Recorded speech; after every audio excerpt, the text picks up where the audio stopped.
On January 21st, 2026, in a private meeting room at the World Economic Forum in Davos, Switzerland, something happened that most people missed entirely. President Donald Trump sat down with NATO Secretary General Mark Rutte. The meeting lasted less than an hour. When they emerged, Trump announced what he called a framework of a future deal on Greenland. He smiled. Rutte smiled. The cameras flashed. But 3,000 miles away in Brussels, the European Parliament was doing something that would reshape global trade for years to come. They voted to suspend the agreement on reciprocal fair and balanced trade with the United States. This was not a minor policy adjustment.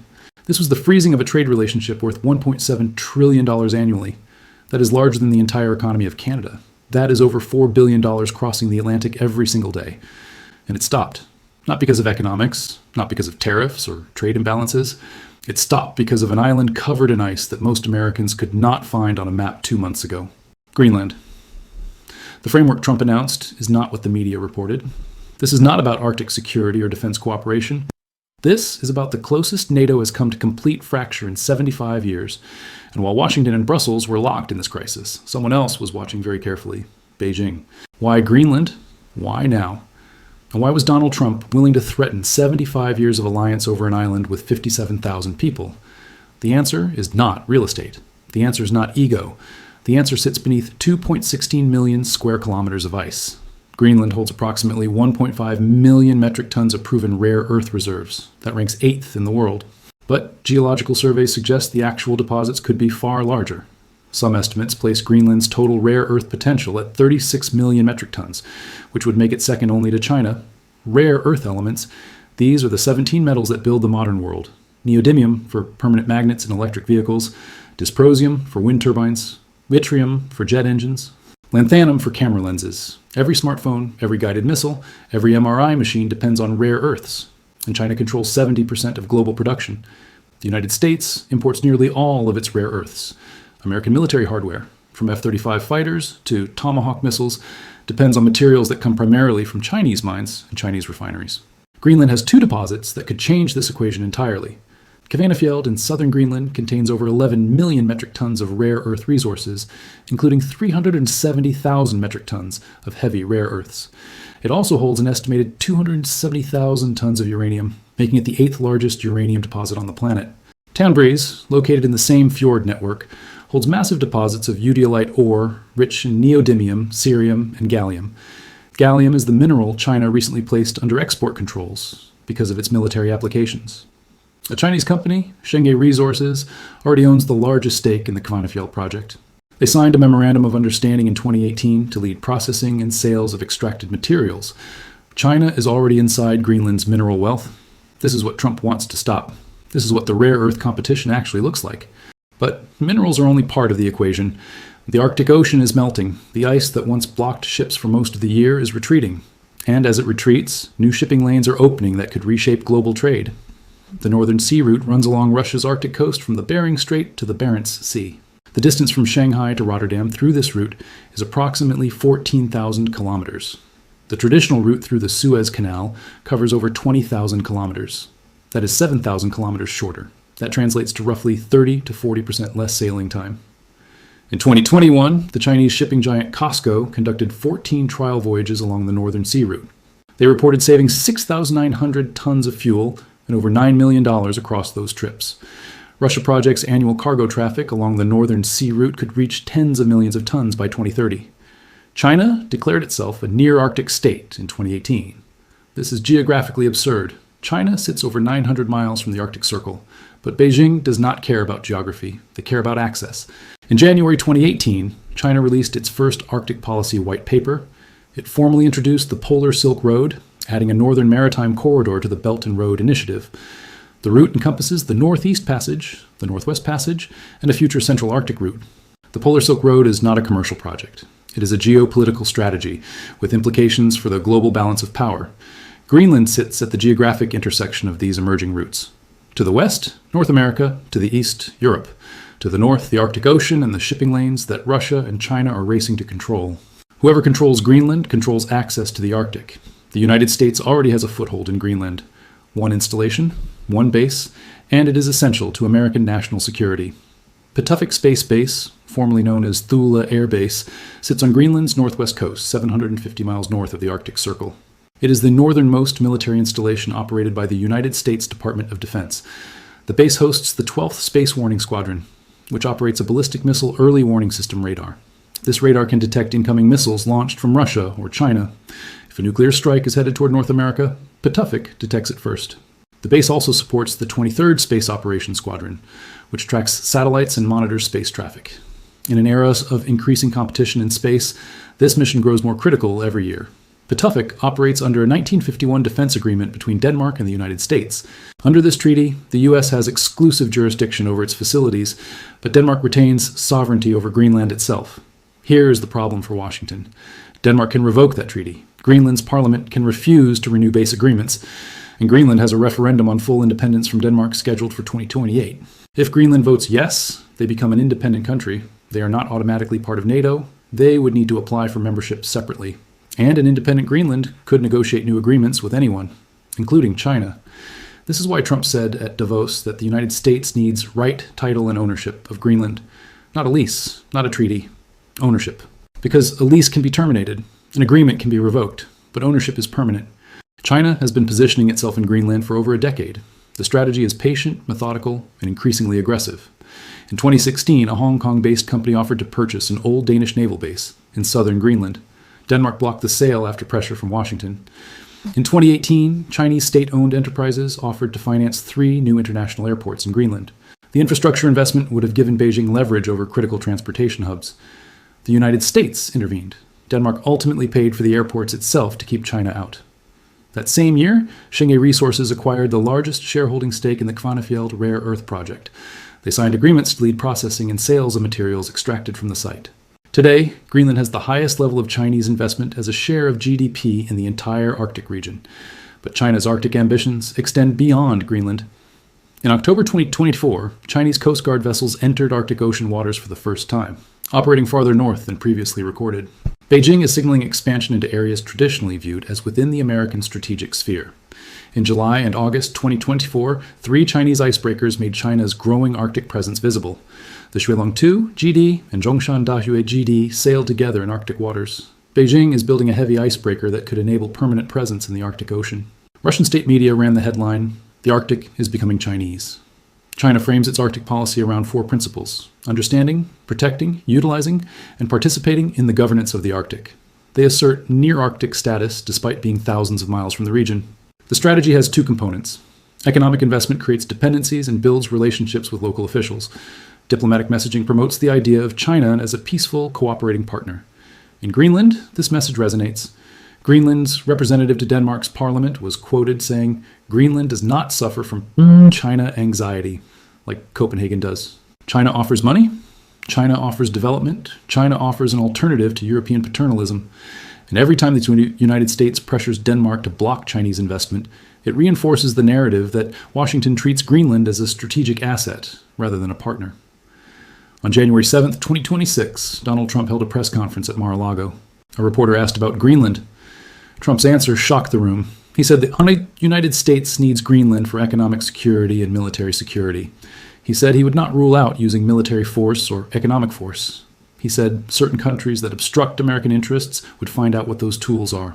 Military force against an ally, against a NATO member. The reaction in Europe was immediate. Danish Prime Minister Mette Frederiksen held her own press conference within hours. She said, "Greenland belongs to the people of Greenland. It is not for sale. It will never be for sale." Any attempt to use force against Danish territory would mean the immediate end of NATO as we know it. Trump did not back down. In mid-January, 8 European nations launched Operation Arctic Endurance. Denmark, Norway, Sweden, Finland, France, Germany, the Netherlands, and the United Kingdom sent military forces to Greenland in a show of solidarity. Trump posted on Truth Social, "NATO, tell Denmark to get them out of here, now." On January 17th, Trump announced tariffs. 10% on all goods from the 8 countries participating in Operation Arctic Endurance, effective February 1st. The rate would rise to 25% by June 1st, unless Denmark agreed to sell Greenland. He sent a message to Norwegian Prime Minister Jonas Gahr Store that he asked be shared with world leaders. The message demanded complete and total control of Greenland and attributed his position to not being awarded the 2025 Nobel Peace Prize. Let me give you the numbers. Annual U.S. imports from these 8 countries combined total approximately $450 billion. A 10% tariff would cost American consumers and businesses $45 billion annually. Germany alone exports $127 billion worth of goods to the United States every year. Automobiles, machinery, pharmaceuticals. A tariff would make German products less competitive overnight. This was economic warfare against America's closest allies, not adversaries, allies, countries that fought alongside the United States in 2 world wars. 5 months before the Greenland crisis erupted, on August 21st, 2025, President Trump and European Commission President Ursula von der Leyen signed the agreement on reciprocal fair and balanced trade. The deal set U.S. tariffs on most European goods at 15%. In exchange, the EU committed to eliminate duties on U.S. industrial goods and certain agricultural products. European states pledged $750 billion in energy purchases and $600 billion in additional U.S. investments. This was designed to be the economic foundation of the transatlantic relationship. Predictability, stability, integrated supply chains. The agreement required ratification. In the United States, Congress needed to approve it. In the European Union, the European Parliament and all 27 member state parliaments needed to vote yes. Then came Greenland. On January 21st, 2026, the European Parliament's Committee on International Trade met in emergency session. Bernd Lang, the committee chairman, issued a statement. He said Trump's tariff threats violated the terms of the trade agreement. He said the threats against Greenland and Denmark left the EU with no alternative but to suspend work on ratification. Our sovereignty and territorial integrity are at stake, Lang posted on social media. Business as usual impossible. The committee suspended the approval process indefinitely. They also discussed deploying the EU's anti-coercion instrument, sometimes called the trade bazooka. The ACI allows the EU to restrict American companies from accessing the single market, block them from government contracts, reduce the flow of goods and capital, and curb foreign direct investment. It was designed specifically for situations where a foreign country uses economic pressure for political coercion. Manfred Weber, president of the European People's Party and leader of the largest political group in the European Parliament, stated approval was no longer possible given Trump's threats. The trade deal that would have governed $1.7 trillion in annual commerce died in one day. Hours after the European Parliament suspended the trade deal, Trump met with NATO Secretary General Mark Rutte in Davos. When they emerged, Trump announced a framework of a future deal on Greenland. He said he would not impose the tariffs scheduled for February 1st. But what did he actually get? Rutte told Fox News that U.S. forcibly taking control of Greenland from Denmark never came up in their discussions. He said the conversation focused on how NATO could collectively defend the Arctic region against Russian and Chinese threats. NATO spokesperson Alison Hart confirmed that Rutte did not propose any compromise to sovereignty during his meeting with Trump. The next day, Greenland's Prime Minister Jens Frederik Nielsen held a press conference in Nuuk. He said he did not know what was in the framework. He said no deal involving Greenland could be struck without Greenland and Denmark having a say. He emphasized that sovereignty and territorial integrity are red lines. We choose the Kingdom of Denmark. We choose the EU. We choose NATO, Nielsen stated. Trump described the framework as giving the U.S. total access to parts of Greenland for an unlimited amount of time. He mentioned updating the 1951 agreement to ensure access cannot be curbed under any circumstances, including if Greenland gains independence. The time limit is infinity, Trump told reporters. We can do anything we want. We can do military. We can do anything we want. But Danish officials told reporters there have been no direct discussions between Denmark and the U.S. about granting sovereign parcels of land. CNN reported that no actual document exists. The information available indicates the supposed deal sounds a lot like what the United States already had. Former U.S. NATO Ambassador R. Nicholas Burns said Trump had clearly backed down in the face of tough military, economic, and political resistance from Europeans that the administration had not calculated. Reuters reported Trump's reversal followed pressure from his own aides opposing an invasion of Greenland. Trump demanded ownership. He got a framework for continued negotiations about security cooperation that was already happening.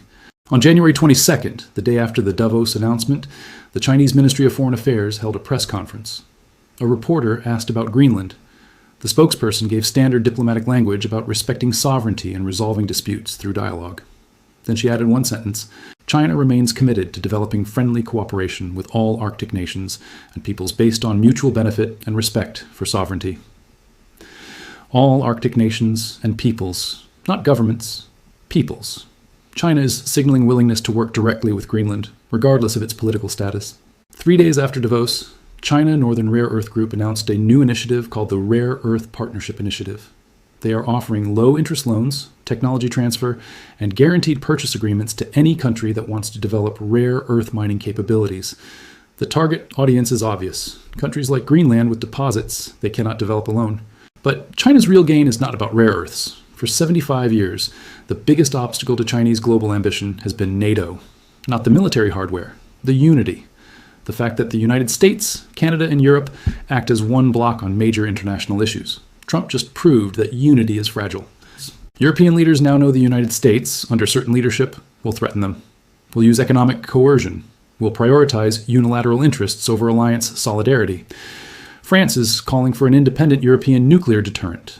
Germany is pushing for a European defense industry that does not rely on American technology. The EU is developing its own security strategy for the Indo-Pacific with European missions, not NATO operations. None of this is anti-American. European leaders still value the transatlantic partnership. But they are hedging. They are preparing for a world where that partnership might not be reliable. And that hedging creates opportunities for Beijing. University of Copenhagen professor Ole Wever said he does not see U.S.-European relations going back to normal regardless of any breakthrough on Greenland. The damage is done. Here's what actually happened. Donald Trump demanded ownership of Greenland. He threatened military action against a NATO ally. He imposed tariff threats on 8 European countries. He triggered the suspension of a $1.7 trillion trade agreement. In return, he got a framework for security cooperation that was already underway. No sovereignty transfer, no territorial acquisition, a face-saving announcement that changed nothing on the ground. But the consequences are real. The European Parliament has frozen the trade deal that was supposed to stabilize transatlantic commerce. European nations are accelerating discussions about strategic autonomy from Washington. Trust between NATO allies has been damaged in ways that will take years to repair. And China watched the entire crisis unfold while positioning itself as the reasonable alternative. Greenland still belongs to Denmark. Greenland's rare earths remain largely undeveloped. The 2028 independence referendum is still coming. Nothing was resolved. The competition continues. The question now is whether the Western alliance can rebuild the unity it just cracked open, or whether January 2026 will be remembered as the moment the post-World War II order began its final collapse.